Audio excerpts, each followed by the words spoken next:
John. You get me into trouble, or perhaps I got myself into trouble is a more accurate way of putting it. But no, what I said for those who weren't tuning in last week was, and I think this was entirely human. I don't think it speaks ill of Rishi Sunak. He just said to advisors, am I any good at this? Why does nothing that I seem to do move the dial? It was what I think any human being would ask, and I just reported this. Yes.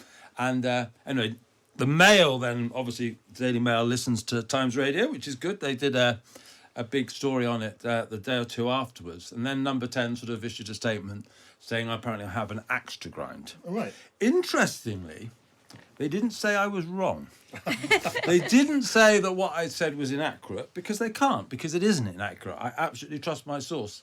But yes, I did get myself into a little bit of trouble. But he's carrying on. I didn't say that he was ready to give up. I just think he's asking the questions that anybody in the plight that leads a party that's in the plight that's in would ask themselves, I think. Yeah. What do you make looking at it, Rachel? I mean, where do you want me to start? Okay. There was a conversation happening within the Conservative Party, and I think within Downing Street itself, about why it is that somebody who, when he became Prime Minister, had better personal ratings than the party did, now seems to be dragging the party down. And there's kind of an acceptance that any leader would almost certainly lose the election because there's a 14-year record and there were all kinds of really structural challenges that the Conservatives are facing. But something about Rishi Sunak seems to be making things even worse than they need to be at the moment. And there is panic and desperation and chaos. And there are sort of multiple camps, I think, of Conservatives trying to salvage something. Some of them want to replace him before the next election. There is a plot to do that. Some of them think, I think the majority, it's better to have the election and then have their fight afterwards. Obviously, Liz Truss is kind of in that category. One of Liz Truss's former advisors said to me that she sees herself as a free market fairy godmother for the party, in that she wants to... Away with the fairies. I don't know about a fairy godmother. She wants to be there to shepherd in the new free market conservative, true conservative, popular conservative leader. I was at the PopCon launch, by the way, in Union Chapel in Westminster. One of the strangest Westminster events I have ever attended. It felt very evangelical in a way, and completely detached from what was going on in sort of real politics. And also Lee Anderson was a keynote speaker, who is now not a Conservative. Sure. Whether or not he's popular, I guess we'll see in the election. So you've got that lot as well. And then you've got the ones who think of themselves as moderate centrists, the One Nation lot, who think that they will hold the balance of power after the election because of where their seats are. They are more likely to have the numbers to pick a candidate, so they could just let the madness rage now and pick up the pieces afterwards. Although, as Mark Littlewood seems to think, the free market Trussite popcons maybe will have the numbers of MPs afterwards as well. Yeah. So it's a mess, is my professional assessment. A mess, yeah. If anyone disagrees with that, do let us know why. I mean, send me a text. Rishi Sunak might ring in. A Prime Minister, you're very welcome to. In your case, you can phone in. I promise you we'll find a way to put you on air. Otherwise, if you're just listening, send me a text, 87222, start with the word Times, or a WhatsApp, 0333 003 2353. Tim Montgomerie and Rachel Cunliffe are here with me on Pienaar and Friends, the election station on Times Radio. I mean, Tim, you know the party so well. You can argue that maybe just the latest mention of Priti Patel as a contender for the leadership is just another symptom of the party's malaise. Another day, another potential candidate to lead the party. But what do you think about Priti Patel? I like her a lot. I think we probably... John knew her at the same time when I was working at Tory HQ under William Hague when she was his press officer. I'm kind of of the view, though, that things have gone so badly for the party in recent years. We have to sweep away almost everyone who's associated with the current or recent regimes. And she was Home Secretary, during the Boris years. Not a particularly happy period, I think we'll agree. It's a stout defender of Boris Johnson. I wonder whether we need anyone with those associations. Her ratings when she was Home Secretary were not good. Perhaps she was dragged down by the general malaise of the Conservative Party. But I think as we move forward as a party, I think we're going to need clean skins. Yeah, we're going to need people who have experience. You want weight somewhere in the administration. You can't all be novices. But I think the party will have to find fresh faces, and there will have to be quite a reckoning with our recent past. We will have to make some apologies for things we've done, apologies for things we've not done. I don't think Priti or anyone in a similar position will be able to do that very well. I want to come back to that. Interesting thought. It's a very big broom you're waving about there. If you're Well, the sweeping electorate away, might be about to give us a big broom anyway, but I would have some of the candidates won't be there either, Yeah. conceivably. When you think about Priti Patel, what do you think, Rachel? I think there's baggage associated with her, as Tim says. I also think that the Home Office, particularly at the moment, is quite a toxic brief, and you see people who are tipped for possible great things, leadership, go into the Home Office and then have to grapple with, I mean, let's face it, it's too big as a department. It tries to do too many things. It's dysfunctional at basically all of them. And it's got one of the most thorny challenges at the moment, which is sort of illegal immigration. You see these politicians be really ground down by that and have their popularity ground down. I think Priti Patel in the party is considered less divisive than Suella Braverman, and is much better liked, but is fulfilling a similar space within the sort of architecture of She's it. pretty It's a tough hard one, nosed, isn't she? Yeah, but I was talking to a sort of a conservative strategist recently who said obviously the Rwanda plan was originally Priti Patel's idea, but for her it was tough but necessary. She didn't take joy or delight in the idea of sending asylum seekers there. She did kind of throw herself into it, though, didn't she? I mean, but in a different attitude to it. She came at it from a different perspective to Suella Braverman. I'm not sure how much I think that would be a factor. you could argue maybe it was more about trying to make it work than about pure populist appeal. But some of the ideas, wave machines, like pushing boats back, remember that stuff? One of the things I think also, Private island as well. Wasn't there an island? I'm sure there was at least an island. Right. Well, one of the reasons why I think actually Priti Patel is a more credible figure than Suella is that I think one of the things that Suella did most wrong was she took off her eye almost completely from crime. Whereas Priti Patel was a Home Secretary that also remembered you're not just the immigration minister, you're also the crime minister.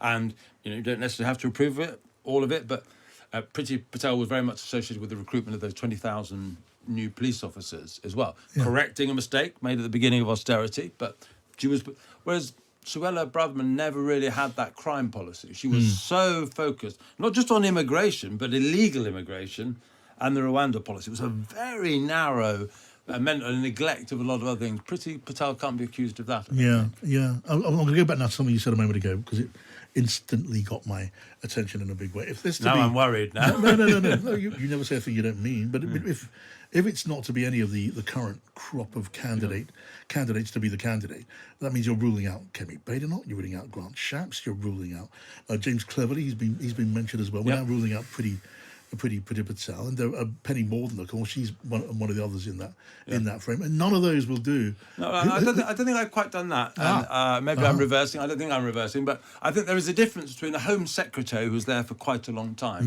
and someone like Kemi Badenoch who's only been a middle-ranking cabinet minister for a relatively short time. Okay, so Kemi's okay with you, basically. Kemi's okay with me. I think Penny would potentially be okay, although she wouldn't be my choice.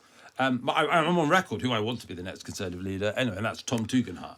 I think he's a proper grown-up, a man of public service. He was a Remain voter, but he's accepted the referendum result. He's also a deeply compassionate Conservative, and I think that's something we need to address.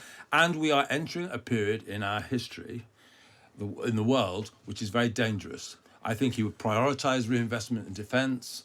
I think he's very hawkish on China. He made perhaps the best speech of this parliament, which was when the West fled from Afghanistan. He diagnosed, I don't even remember the speech, it was absolutely brilliant. It went all around the world. I think it was watched millions of times in America.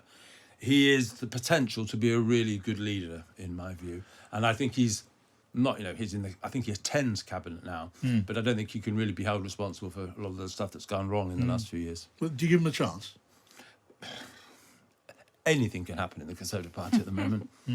Okay, so I'm just going to bring you a bit of breaking news, if I may, at this point. We were talking about Gaza earlier on. It's now been confirmed the Prime Minister had a call with Benjamin Netanyahu. This is from a Downing Street spokesman just a moment or two ago. The Prime Minister, says the spokesman, told Netanyahu he was appalled by the killing of aid workers and demanded a thorough and transparent independent investigation into what happened.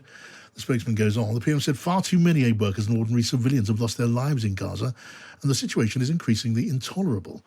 The UK expects to see immediate action by Israel to end restrictions on humanitarian aid, deconflict with the UN and aid agencies, protect civilians and repair vital infrastructure like hospitals and water networks.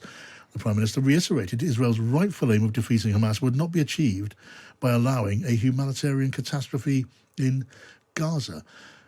So earlier on, just on this statement, we were talking about the rhetoric getting tougher and tougher. That is very tough stuff. It's not backed up by any threat of any particular action, diplomatic or otherwise. It doesn't even dangle the possibility of Britain's trading relationship with the supply of arms. It doesn't touch that. But this language is tough.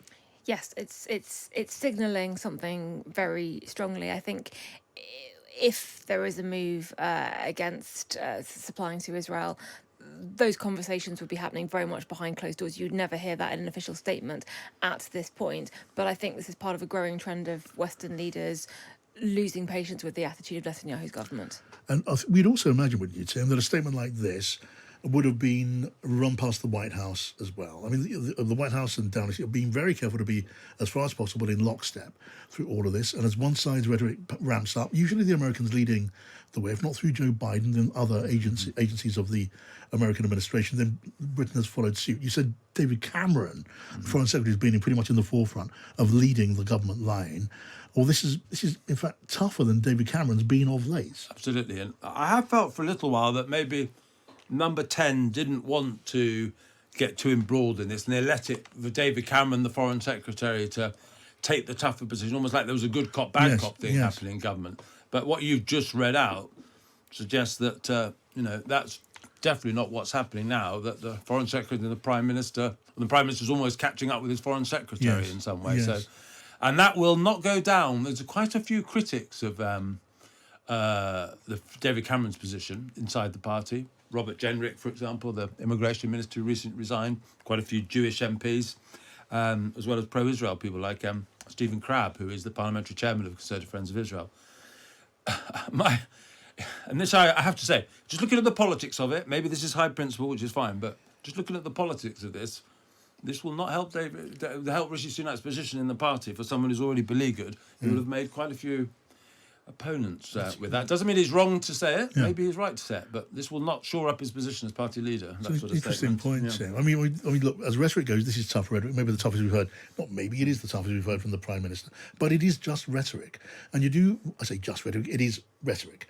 And you wonder, is there to be a breaking point? And maybe that breaking point comes. Maybe that test is coming. If Benjamin Netanyahu does what he says he's determined to do, which a government spokesman from Israel was saying to me earlier this afternoon on Drive, which is they mean to go into Rafah. Now, if that maybe the other subtext to all of this is me making this up. Maybe the subtext to this is, look, we're tough now. You wait and see what happens if you go into Rafah, against all of our explicit warnings. And you've sort of seen those warnings coming from the Americans. I think any move from Britain's part would very much be in lockstep or led by Biden. And you are starting to see the attacks specifically on Netanyahu as well, the way he is leading his government. You had Chuck Schumer in the US suggesting that Israel should hold fresh elections. So there are all kinds of challenges to Netanyahu's authority, still within the broader context of Israel has a right to defend itself and its objectives of destroying Hamas. We support the objectives, but the conduct and the way that is being conducted specifically by the Israeli government is increasingly coming under fire. Yeah.